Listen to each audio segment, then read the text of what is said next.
کل کے لیسن میں سے کوئی بات آپ شیئر کرنا چاہیں؟ جی آپ فرمائیے.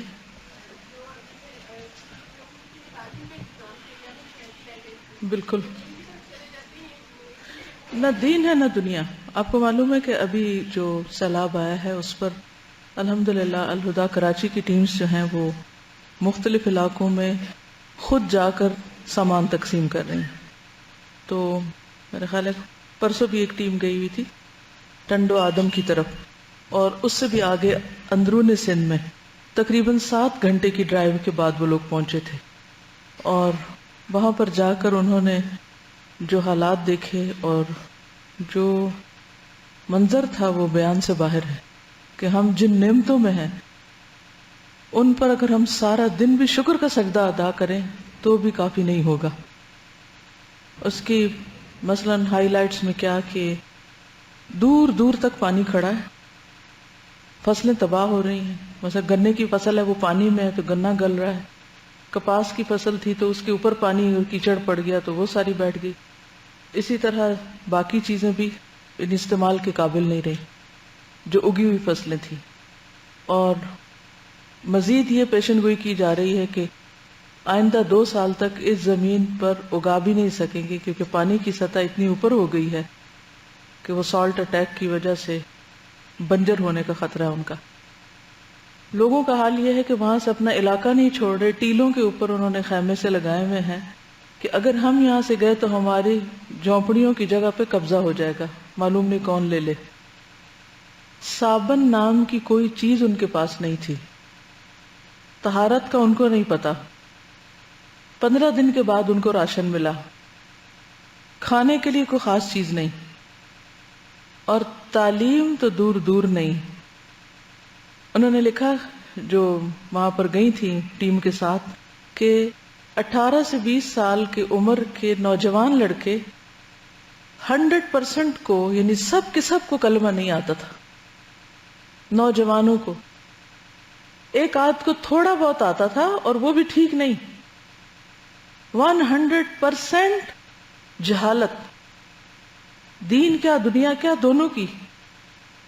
یہ پاکستان ہے. تو جس ملک میں تعلیم کا، دین کا، اخلاق کا یہ عالم ہو، وہاں سے کیسے لوگ نکلیں گے؟ یہ نوجوان کل بڑے ہو کر کیا کریں گے؟ ان کی گود سے جو نسلیں پلیں گی وہ کیا ہوں گی؟ ادھر ہمارے نبی صلی اللہ علیہ وسلم کی سنت کیا ہے کہ سب سے پہلے تعلیم کا انتظام کیا ہے. پہلی چیز جو مدینہ پہنچتے ہی بنائی وہ کیا تھی؟ مسجد. دوسری عمارت جو بنائی وہ بھی کیا تھی؟ مسجد. اور وہ مسجد صرف نماز کے لیے نہیں تھی، اس کے بہت سے مقاصد تھے. وہ عبادت کا مرکز ہونے کے علاوہ تعلیم کا مرکز بھی تھی.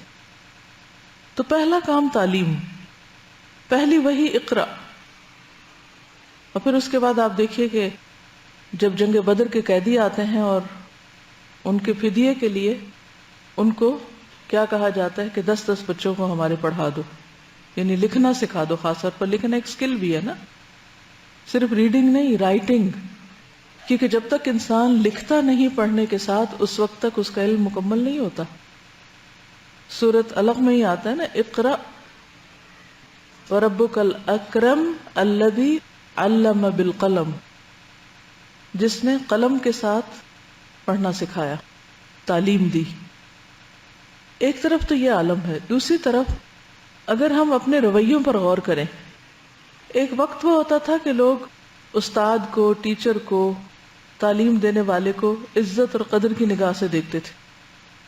آج کوئی ٹیلنٹڈ شخص ٹیچر نہیں بننا چاہتا. کسی لڑکی سے پوچھیں، کسی اللہ ماشاء اللہ ایکسیپشنل کیسز تو ہر چیز میں ہوتے ہیں، لیکن ایک عمومی ٹرینڈ اور رجحان کیا ہے؟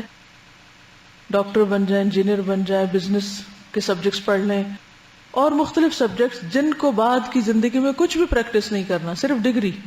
اور ڈگری کس لیے؟ صرف اپنی شان بڑھانے کے لیے. اندر وہ سپارک ہی نہیں کہ کسی لا علم شخص کی مدد کرے. یعنی ہم تو جہالت کی ایسی بیماری میں ہیں کہ کسی بھی وبائی مرض سے زیادہ خطرناک حالت ہے ہماری. یہ اللہ کی قدرت ہے نا کہ سیلاب جیسی چیزیں ایسی ساری چیزوں کو اٹھا کے سامنے لے آتی ہیں.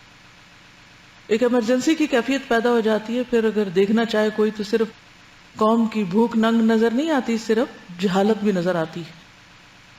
تو ایسے میں ہمارا فریضہ کیا بنتا ہے، ہمارے پیارے رسول کی سنت کیا بنتی ہے کہ ہم کیا کریں؟ اگر ہم میں سے ہر شخص کچھ لوگوں کو ہی پڑھا دے یا اس کام میں تعاون کر دے تو کتنے لوگوں کی زندگیاں سنور جائیں. صرف دنیا نہیں، آخرت بھی سنورے.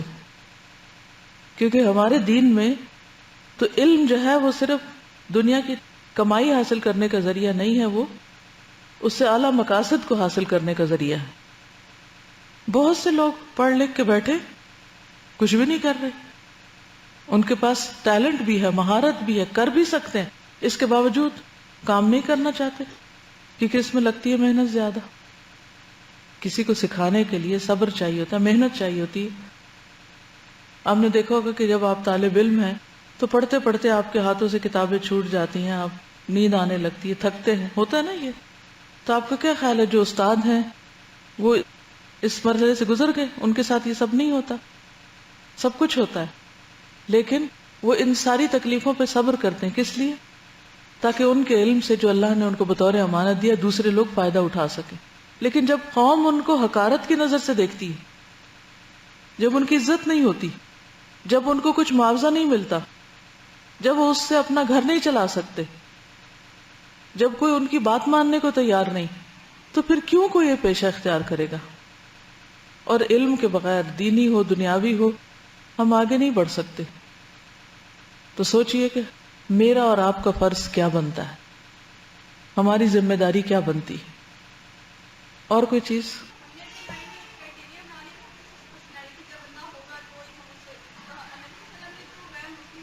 بالکل.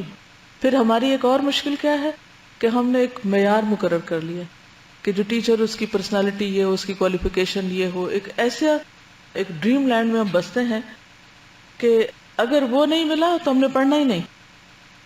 نبی صلی اللہ علیہ وسلم یہاں پر آپ دیکھیے کہ ایمرجنسی کی صورت میں صرف نان مسلم نہیں، اپنے دشمنوں سے استفادہ کر رہے ہیں، قوم کو ان سے پڑھوا رہے ہیں، اور خصوصاً لکھنا سکھایا تھا. اس کی ایک مثال حضرت زید بن ثابت ہے. زید بن ثابت انصاری یہ پہلے لکھنا پڑھنا نہیں جانتے تھے، انہوں نے بدری قیدیوں سے ہی لکھنا پڑھنا سیکھا، یہاں تک کہ وہ رسول اللہ صلی اللہ علیہ وسلم کے خاص کاتب بن گئے، یعنی سیکریٹری بن گئے، جنہوں نے حضرت ابو بکر کی خلافت میں قرآن کا مکمل نسخہ لکھ کر تیار کیا تھا. پھر یہی تھے جنہوں نے حضرت عثمان کے زمانے میں قرآن کے مزید نسخے کتابت شدہ خود اپنے ہاتھ سے لکھ کے تیار کر کے ساری سلطنتوں کو بھیجے تھے. آج میرے اور آپ کے پاس جو مصحف ہے اس میں ان کا بھی حصہ ہے. حفظ کرنے والوں نے تو کیا لیکن انہوں نے اس کو لکھا. تو اس سے کیا پتہ چلتا ہے کہ ذہن میں اگر وسعت ہو تو دین ہی کی ترقی ہوتی. آج ہمارے اندر تعصب بہت آ گیا، اس سے نہیں سیکھنا، یہ نہیں کرنا، اس سے نہیں ملنا، اس سے.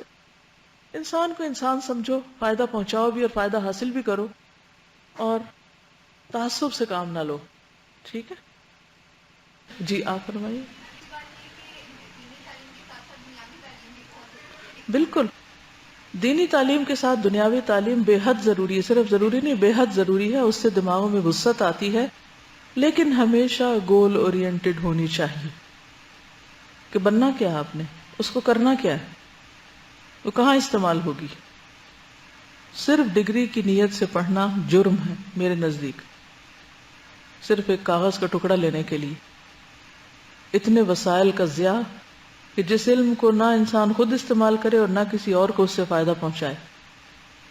وہ سیکھے کہ جس کو سیکھنے کے بعد آپ واقعی دوسروں کو فائدہ پہنچا سکیں، اور پھر پوری ڈٹرمنیشن اور نیت کے ساتھ اس کو سیکھیں. جی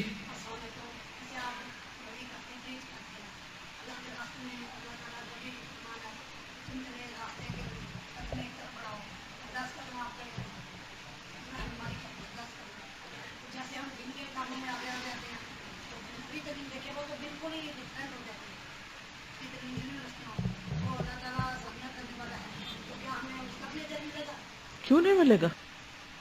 ضرور ملے گا. نیت کی بات ہے نا.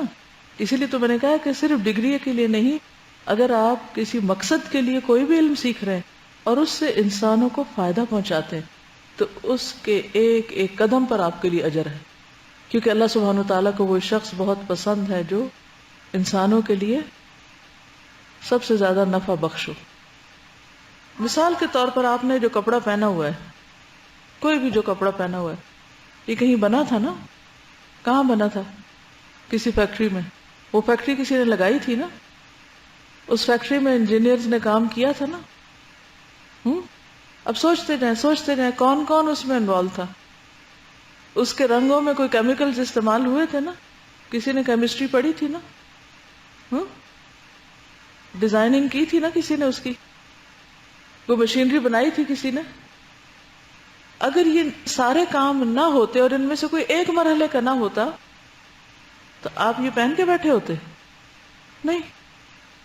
تو لباس پہننا ضروری ہے، اس سے کوئی دین کا تقاضا پورا ہوتا ہے؟ تو اگر کوئی اچھی نیت کے ساتھ پڑھے گا، سیکھے گا، کام کرے گا، تو جس حصے میں بھی وہ کام کرے گا وہ اس کے لیے باعث اجر ہے، ٹھیک ہے نا؟ تو انما الاعمال بالنیات، سوچ کی بات ہے، ہم سوچتے ہی نہیں، ہم بس بلیک اینڈ وائٹ دیکھتے ہیں، اچھا یہ دین ہے یہ دنیا ہے، اس کو الگ الگ بانٹ کے رکھا ہوا ہے۔ یہ دونوں ایک ہی چیز ہے۔ مومن کے دنیا کے بھی سارے کام اس کے دین کا حصہ ہوتے ہیں اگر وہ ان کو اللہ کی رضا کے مطابق کرتا ہے اور اللہ کے بتائے ہوئے طریقے کے مطابق کرتا ہے، ٹھیک ہے؟ سبحانک اللہم و بحمدک، نشہد ان لا الہ الا انت، نستغفرک و نتوب الیک۔ السلام علیکم ورحمۃ اللہ وبرکاتہ۔